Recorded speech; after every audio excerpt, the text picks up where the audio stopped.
It happened at 3:13 p.m. Every clock in the world stopped. Digital, analog, atomic, mechanical, even the ones powered by gravity and magnetism, all froze. Not a tick, not a blink, not a hum. At first, people assumed it was a technical glitch. Power outages, faulty networks, solar flares, plenty of reasons to explain away something odd. But it wasn't just power grids. Wind-up watches, hourglasses, even ancient sundials lost their rhythm. Shadows didn't move. The sun hovered in the same place. The earth had stopped spinning.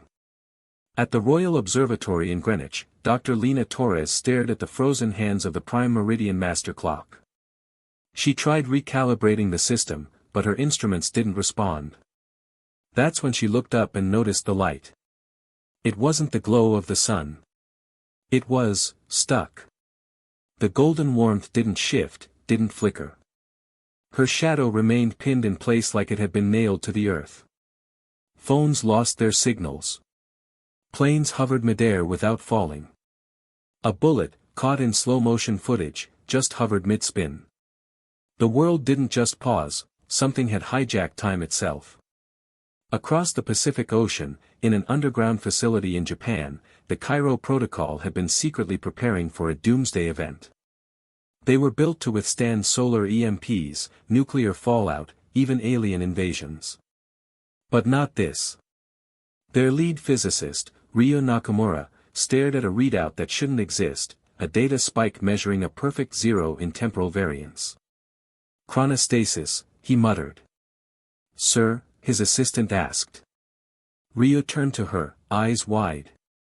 Time isn't just stopped, it's being held.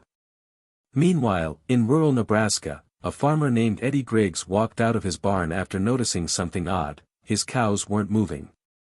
Not even blinking. The flies had frozen midair like they were trapped in amber.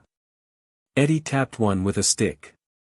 It stayed rigid, unmoved. He backed up, heart pounding. But the strangest part? He was still moving. It wasn't just Eddie. All around the world, a select few people, perhaps a few hundred, remained unstuck. They could walk, talk, breathe, but nothing around them responded.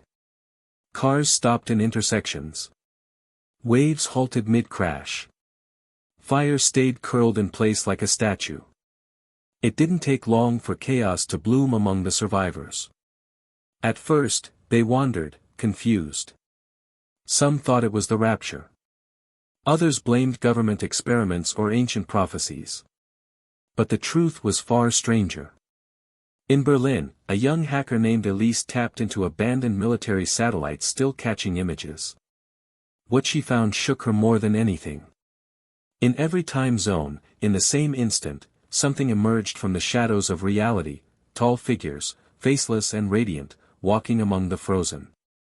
The satellite images showed them standing near major monuments, hospitals, data centers, and children.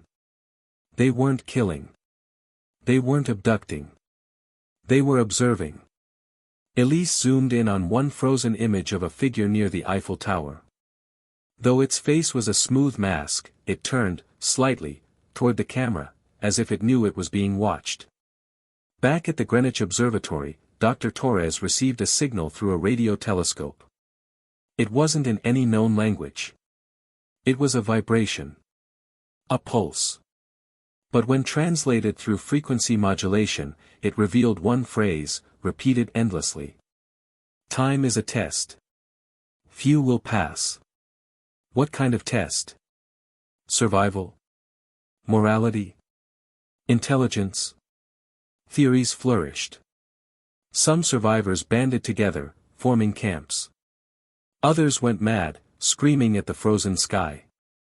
A few began to worship the timekeepers, believing the beings were divine judges. Eddie Griggs, the farmer, discovered something unusual. On his 50-acre land, his old grandfather clock began ticking again, but only when he held his newborn granddaughter. A single second passed. Then two. Then it froze again when he set her down. Across the world, other survivors discovered similar anomalies. Time restarted, second by second, when they showed genuine love, compassion, or sacrifice. A boy in Mumbai donated his only food to a starving dog, and for 10 seconds, the world around him flickered with motion. A woman in Argentina sang to her comatose mother, and the flowers in the vase turned toward her. But violence? Greed? Fear? Those made the stillness worse, locking time down tighter, like a fist closing. Dr. Torres made a breakthrough. Using quantum mapping, she located a temporal nexus, ground zero, where the freeze began, a cave in Antarctica. Gathering a small team of unstuck survivors, she journeyed there. Inside the cave, carved in obsidian, they found symbols that defied understanding, etched by no human hand. At the center was a floating sphere, humming with frozen energy. One man tried to touch it. He vanished. Dr. Torres, heart racing, stepped forward and whispered, "We understand. We choose to grow." The sphere pulsed once. Then again. The light dimmed.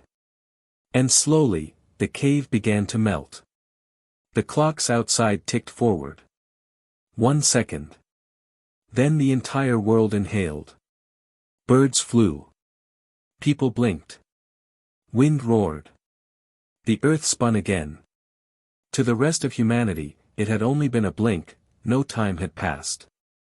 But to those few who remembered, who had walked the frozen silence and seen the watchers, nothing was ever the same. And on the 13th day of every month, at exactly 3:13 p.m., every clock ticks a little louder. Just for a second. As if reminding us. The test isn't over.